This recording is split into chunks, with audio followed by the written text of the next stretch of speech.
Hello. How are you getting on? Welcome back to the channel. We have a talkie video for you today.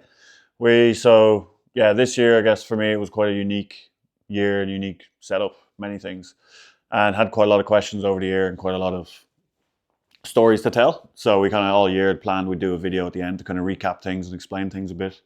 But I put the question out on Instagram yesterday to see what you guys wanted to know, what questions you had, and response was really good actually, and there was way less piss-taking questions than I expected. I expected just to get torn apart, to be honest. But some really good, interesting questions. So we're going to go through the Instagram questions, and then after that, Thomas has some questions as well to try kind of give context of the whole season. So whatever we don't cover with that, we'll cover with Thomas' questions. So let's get stuck in. So a lot of the questions are, as expected, training based. So we'll go fairly into that kind of stuff. One, which is a good one, is what's your nutrition like on regular training days versus race days? From Julian Planer. I think actually two people asked the same question. Rob Matthews asked that as well. So basically, interesting enough, to save too much details, actually Precision Fuel and Hydration, which is my nutrition and hydration sponsor. They did like a full rundown of my nutrition from World Champs, so I'll put the link to that in the below, and that is as detailed as you want. So generally like on race and training days, I eat quite a lot. For training days, it varies more depending on the session. Like if it's a long, easy ride, I won't eat so much. I'll be more 60, 70 grams of carbs per hour on the bike. Whereas if it's high intensity, I could be up to 120 grams per hour. So quite a lot. And in terms of off the bike eating, generally 3-4 meals a day as normal. They'd be pretty big meals, and the difference between training and racing is generally how much carbs I have. So if I'm not training and not training rest days, so like on a rest day or like this time of year now, it's off season, I'm not training as much, I'll kind of ease off on the carbs and try to go higher on proteins and fats.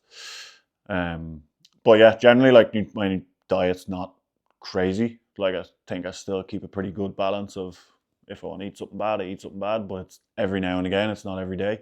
I think that's the big thing. Like I'm not a fan of these going in an extreme diet direction, especially with a target in mind. I think if you got a target in mind, once you hit that target, you'll reward yourself and then pretty fall off the wagon. So my diet's not too crazy, but I think over the years I've learned what my body needs and when, and that's when meals get bigger, carbs get bigger, and that kind of thing.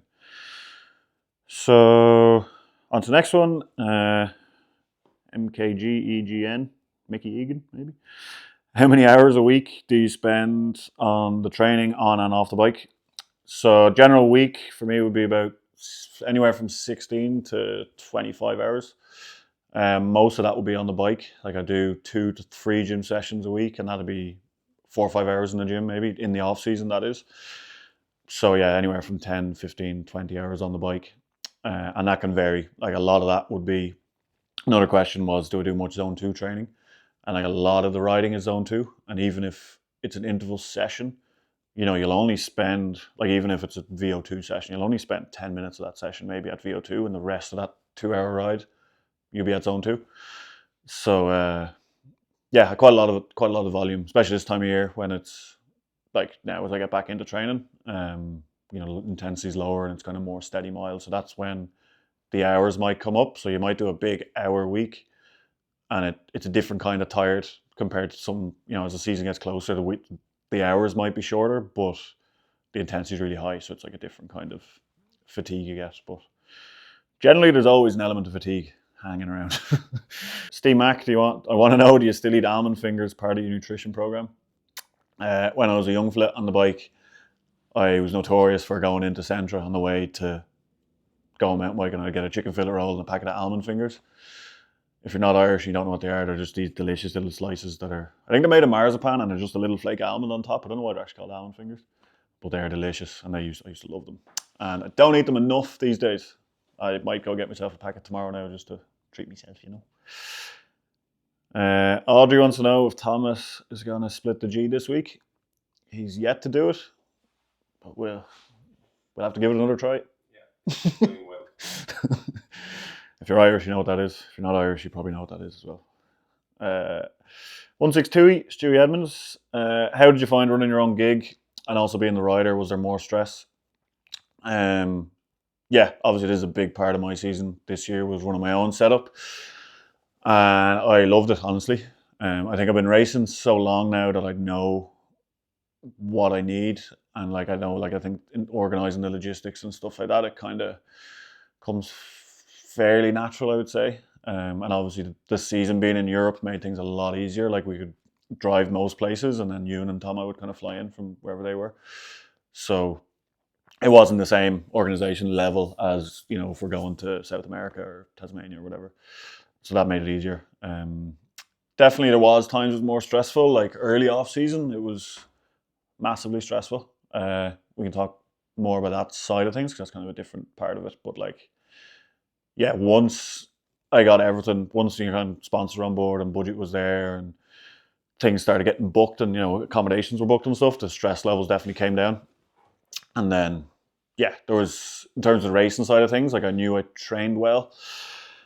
I knew I ticked all the boxes coming into finale. So then that added an element of stress, and that's something I've always found well with racing, like or found interesting with racing that the better you prepare, the more pressure you have. So then the more stressful it can be because you've no excuse basically.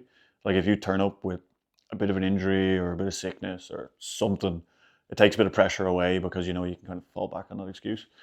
Whereas like I took a gamble on myself this year. The way I did it financially, it's not something I can't do it like that every year.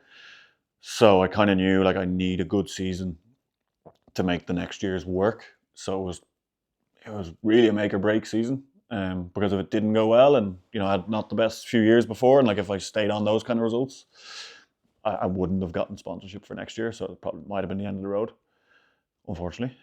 So yeah, it felt like a make or break year. That added stress, but at the same time, I had a bit of a chip on my shoulder to prove myself. Um, and yeah, it went well, thankfully. So we only know the good outcome of that, which is nice. Another question is, what was your main goal when you created this setup around you? The main goal, the one and only goal, really, was results. Normally, on a team, there's different goals, and a lot of it is marketing, and there's different things at play. Whereas for me this year, like it was fully performance based. So, like yeah, the Da Vinci team stopped, and yeah, I was kind of faced with like a blank canvas of what to do, and there wasn't many enduro teams, wasn't many places to go.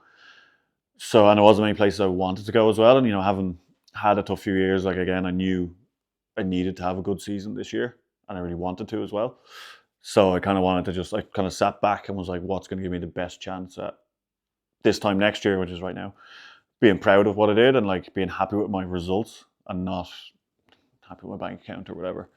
Um, so yeah, that was basically it. Started with like, right, I want to do things myself. I want to get good people around me. I want to get a good bike. I want to get good parts, and just try to take control so that I have no excuses basically, and like I have the best chance of getting good results. So yeah, the goal was definitely performance, which was really cool, and having the control as well was quite like empowering, quite motivating because a lot of the time when you're on a team as a rider, like if things aren't happening or test camps aren't happening or whatever, it's easy to just be like, oh, that didn't happen, so I'm at a disadvantage or whatever. Whereas now it was on me, so it was just like I feel like I need to test suspension, so I'm going to go there and I'm going to go test suspension, and that was it.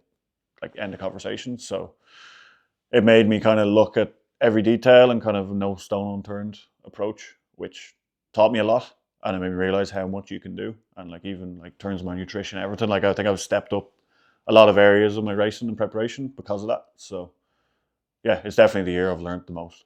Easily. Definitely. What's the difference between what you're doing and being a privateer? This is a good one. I'm glad this is asked because a lot of people are calling me a privateer, and I don't I don't want to be called a privateer because I don't think it does justice to the real privateers. Like there's guys racing that have full time jobs and they're taking time off work and coming and racing us. Whereas like I'm still professional. I don't have a full time job. I have a mechanic. I have Tom off film and I have Audrey helping with food and stuff. So like yeah, this year like it's funny. Like generally on teams in the past, like I've shared a mechanic with a rider. Like it'd be two riders, one mechanic maybe. Whereas this year I was one rider and had three people there helping me. So on the ground, I've actually had more support than ever. So then when someone throws privateer on that, it's not really fair to like the real privateers. So yeah, I'm somewhere in between. But yeah, definitely felt very well supported this year. I'm very fortunate with the people around me helping me. Um, there's one staying on the team topic saying your wages, how it's financed, like entries, fuel between locations, food, accommodation, etc. Uh, not going to go into my wages. I don't think many people would say their wages on the internet, but yeah, this year, like as I say, financially it was a gamble. Like I basically went to some brands and was just like, I want to ride your stuff. And it was so late in the off season, budgets were gone. And I knew that. I wasn't going saying I need X amount of money. It was just like, I want your stuff and I want your support. Uh, so yeah, the budget wasn't so big. There was enough there to cover what I was doing. And then I sold like my car and motocross bike, enduro bike, to fund the season basically. And then that was like my backup. So yeah, when I say it was a gamble, it was a proper gamble. Like, and yeah, I don't have any more cars to sell. I still have a van, but like, yeah, I needed to get a good season to get more funding in for next year to keep the dream alive. So yeah, in terms of how it's broken down, like I can give some numbers on expenses. Might be interesting. So yeah, expenses for the season. As I say, like I was based in Europe this year, so it was a lot cheaper. Like obviously the guys coming from North America or further afield, this is not the case. I'm very lucky to have been able to do it this cheap. But overall, it cost me €22,000 this year, which is a lot of money, obviously. But as I say, I had a lot of support around me, and that doesn't come for free. So that's including all of that. Yeah, which I think is quite cheap to race a full World Series. And, I know like Warner Brothers have gotten some stick for enduro only being in Europe the last couple of years, but it does make it cheaper. And even, yeah, it definitely makes it cheaper for us based in Europe and for the North American guys and the Kiwis and all those guys. At least it's one trip, like coming from New Zealand to go to Europe and then North America and then Europe. That's not cheap either, and that's what we did for a lot of years. So yeah, I think with the way the industry is, it's probably a good way of doing it. But yeah, there's some numbers for you. Mental struggles from Hanny Cat, who another racer. So this one, yeah, it's interesting, the mental side of things. Like as I say, there was quite a lot of pressure on this year, so that definitely had some weight on it.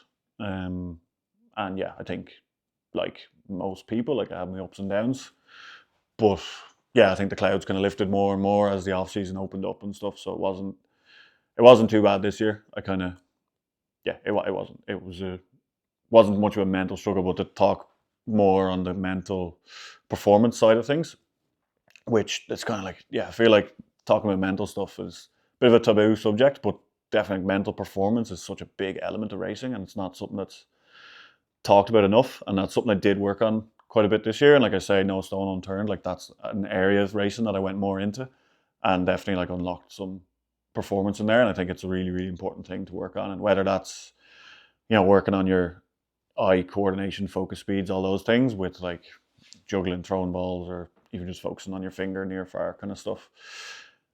There's room to be improved there, I think, for a lot of people, but also in terms of like focusing when you're racing. And there's an app called Headspace. Can't recommend it enough. It's a meditation app, and it's deadly for whether you're having a tough time or whether you just need to focus and clear your mind for racing or work or training or whatever. There's like different modules on there, and it's really, really good. So yeah, that helped me a lot this year to just be racing with a clear mind and focusing on, well, a big one was actually I was focusing on my breathing, because I realized watching GoPros in the past, I can like hear myself breathing and it sounds quite like tense and labored, and I'll hear myself through sections like kind of just tense up and I'm actually not breathing. Whereas now I've kind of been more conscious on my breathing to keep a rhythm in that and keep it good, and then that gives me something to focus on and not overthink riding, because I'd be quite bad for like thinking. I'd be overthinking what I'm writing, but I'd also like think ahead in the future, which is useless to you because you can only do right now. So yeah, mental performance, quite a big thing, worth spending time on and looking into. And I think it makes or breaks a lot of riders and races. So yeah, not to be overlooked. How many times you train a week? So 6 days a week, generally Monday, International Day of Rest. So yeah, 6 days a week, 2 to 3 times in the gym, and then on the bike every other day, which yeah varies. Like the majority of it would be fairly steady rides, and then probably 2 2 intense interval sessions per week. So yeah, and then there'll be a day in there that's kind of more skills based. At least a day actually this year. Switched it up to kind of more time focused on the skills side of things, and part of that was like new bike and new stuff to test and all that. So dedicated quite a bit more time to like riding bike parks and lifts and stuff, which I think helped. So yeah. How often are you riding trails with intentional technique cues in mind, and what are your favorite cues? So this one's really important as well, because yeah, a lot of the time we talk about how much we ride, and it's just quantity, quantity, quantity. But a lot of the time it's the quality as well. So like I ride a lot of different bikes. So I'll ride like gravel bikes and motorbikes, road bikes, everything, but generally, and short travel bikes. But generally, like when I'm on my enduro bike, I try to make it as focused as possible. And I'll try, this year I rode my enduro bike more than usual because again, it was a new bike and I was trying to learn it.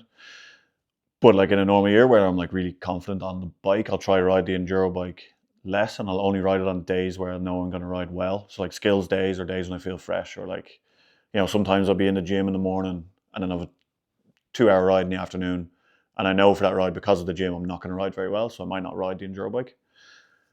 So then when I am riding, I'm riding well, and I try to ride focused and good intention, and try, yeah, like purposeful practice really, and try to have something in mind where I think anytime I'm riding, you're thinking about trying to do things well, but actually breaking it down and being like, right, this run I'm going to focus on good braking points. This run I'm not going to pedal, or different things that are actually going to make you better. And I think that's really, really important, because it's easy to just go out and ride and just go through the motions and not, you want to finish each ride and think like, did I progress on that ride? And every ride you're not going to, obviously, and you're still, even when you try stack cards in your favor, there'll still be rides that you feel like crap. But, you want to try every session, every ride to move forwards as much as you can. So yeah, purposeful practice is really important. On the training topic, I will say like a lot of the messages and questions I get in general are about training, and as much tips and tricks I can give from videos, like I can't give a training plan, and training plans are custom to everyone's physical needs, but also their circumstances and time constraints. So what I will say is, if you do want to take your training more seriously and you do want some advice, contact a coach. There's loads of them out there, and it doesn't need to be that you get on a program the same as mine with the same level of commitment. You could just get a short-term program, or even just some advice. So yeah, those guys know what they're doing. They're professionals. Would recommend. I train with Chris Murray from Point One Athletic. He's a great lad. He's a busy man, but yeah, contact professionals. The next question is similar note, but different, is how do you prepare your bike for the season? Did you test every component for the race? From Urian M, which is very similar, because if I go out and do shuttles or bike parks laps or whatever, I'll either, bike's dialed, good to go, I'll focus on my riding, or you'll go out testing something. And this year I did test quite a lot, and again, it's that trying to improve every time you go out. So if we're going shuttling, I just change things on the bike. I'd change bar height, stem length, brake pads, tires, whatever it was, just to learn. And I think that was really valuable. So then again, you're learning these things and you stack up the knowledge. So then, like, say, a lot of the time I wouldn't ride mud tires. Like, I'd just leave dry tires on the bike most of the year. And then a race comes and you're like, oh, do I put on the mud tires? I don't know. I don't know what they're like. I don't know what they're like in these conditions or whatever. Whereas this year, like, I just put on some hydro towels and rode them for a couple of days, which is like a Continental's full mud spike, and it's a pretty extreme looking tire. But I rode it and realized it's actually really good everywhere. Like, it's obviously insane in the mud, but then when it's a bit more hard pack, it's not too bad. So then when Canazay came, it was like a wet race, but not torrential rain wet. But I knew like that tire is suitable, and I don't need to be afraid of it on the like not completely muddy section. So then that made it worth it trying those things. So yeah, I think it's good to learn about your bike and learn about the different things. And yeah, like it's quite easy to get used to a setup that's maybe not optimum, and you might lower your bars, raise your bars, whatever, and be like, oh, that's actually better than it was before. So yeah, it's kind of, and it's something that's always evolving. It's not like I don't think anyway, you could like find the perfect setup and then that's it forever. In terms of what's best, I think it always changes as you change and terrain changes and whatever. So Another related one is Zeb Vivid setup. So I'm running Zeb's at 170 travel, and I got 76 psi, one token. High speed compression is in the middle, low speed compression is +1 from that, and the fork rebound is between 8 and 9 clicks. And then the shock, 246 psi, one spacer, 8 or 9 clicks of rebound, and then compression, HPO are in the middle. And if you want to know more about my bike setup, I did a bike check. So that's way more in detail, and go there and have a look at that. Can I have your bike? No, I need it. That's a quick one. Do you prefer a soft spring, loads of damping, or firm spring, not too much damping setup? From Bren Master. How are you, Bren? I would say softer damping, more air pressure is kind of my preference. Yeah, it just seems to be a bit more supple off the top and easier breakaway. It's kind of, yeah, don't really know why. It's why I've always gone that way. Another random one, swimming lessons from Colin O'Leary. I do need them. Quick funny story, I nearly drowned in Lake Montreal in Morzine, and that man pulled me out of the water. Haven't been the best swimmer ever since. I obviously wasn't the best swimmer then too. That was scary. Do you find that the Ripmo and HD6 are too similar? No, basically. They're both unreal bikes, and they're both quite different. And jumping back between the two, in a way, it's kind of annoying because they're both really good. And like I'll jump on one bike and be like, this bike is class, this is the one, unbelievable. Like if it's the Ripmo, it's carrying speed, I feel strong and centered. And then I'll get in the HD6 and be like, this bike is class, it's so nimble and lively. Well, they're both lively, but it's just so much, like, it's just nimble and lovely with the mullet setup. So they're both great. Yeah, which makes it hard to choose between the two, but it's a very good problem. What time does the big Asda close? Don't know, but big Tesco is 24 hours actually, and little Tesco is open till 10. So around here, we don't actually have Asda here. I guess that's the one from the UK. What's your favourite place to ride in Ireland? Ticknock. Best trails in the world, basically. And there was another question actually saying what would I look for in the perfect training track in Ireland? And funny one, I'm currently building what might be that, in my opinion. Up in Ticknock, working on a really cool project. So stay tuned for that one. Antonio Dieu, what's your opinion about UCI 2025 regulations about bike measurements like max 36 fork? I won't go too deep on this one, but because we don't know a whole lot, and quite a chunk of it is speculation. But the 36 thing, I don't think that was ever meant to be a rule. I think it was just a hint towards what way the tracks might go, that the tracks might go a bit more shorter travel orientated, and that might be the bike you would choose to ride, not the bike you have to ride. So yeah, it's quite good that they gave us that bit of insight, even though it wasn't official, it was leaked. But yeah, if that is the way it's going, I'm all for it. I've always liked riding short travel bikes, and yeah, why not? Not a bike setup question as such, but as a privateer in EDR, what tools, parts do you bring? Charlie Paul 01. And it was a similar one. JMac asked, how do you organise and pack for trips all year round, and how long does it take to pack? It takes me a long time to pack. Well, it doesn't take that long, but I always leave it to the last minute, and I'm usually up after midnight, which is not ideal, but I saw a video of Djokovic doing the same thing. So that justifies it for me. In terms of what I bring, yeah, as I say, like this year race in Europe, I had the van so I could bring everything. But when you're flying, you do want to have most bases covered. And even if you think like, oh, I've never broken X part on the bike, go to a race and that'll be the part that'll break because Murphy's Law. So it's better looking at it than looking for it. As much as you can bring. Even if that means, like if you are flying to a race, if that means checking in an extra suitcase that's full of tires and parts, do it. Because for the 100 quid, whatever it'll cost to put you on the flight, it might save your race. And although there are teams and brands and everything there, those people are there they don't have an infinite amount of stuff. So as much as everyone in the paddock is really sound and will help whoever they can, it's not a given that you'll find something. So yeah, try have as many bases covered as you can, basically. As a rider, do you have a role in product development with brands. Yes, basically, which is pretty cool. It's a cool part of the job, I would say. That like, yeah, like we spend a lot of time on our bikes and pushing them hard, but not only pushing them hard, like just putting in miles in different conditions, different places. And I think also like races, we've got a good feeling for what the bike is doing and what different parts are doing. So yeah, brands do kind of lean on us to give feedback and test products and stuff. And yeah, it's really cool. It's something I really enjoy because it's yeah, it's really cool to be part of something improving, and it's pretty insane that how good bikes are now and how they're progressing and how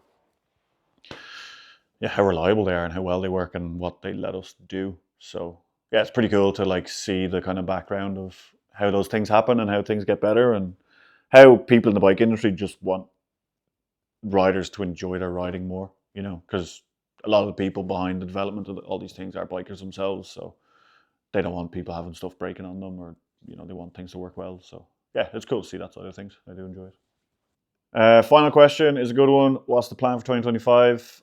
Very happy to say it's much the same.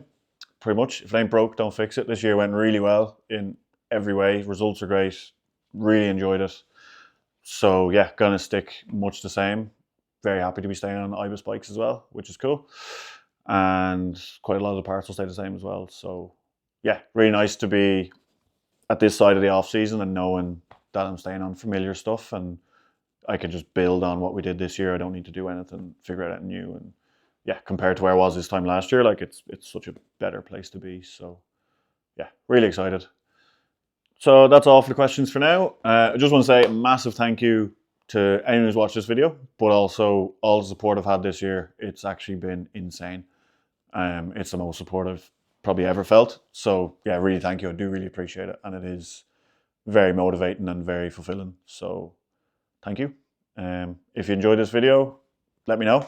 Comment below. If there's any questions you want to know that I didn't answer, comment below and we'll either do another video or I'll get back to you in the comments. But thanks for watching. There's a lot more to come. So like, subscribe, watch this space. We'll see you at the next one.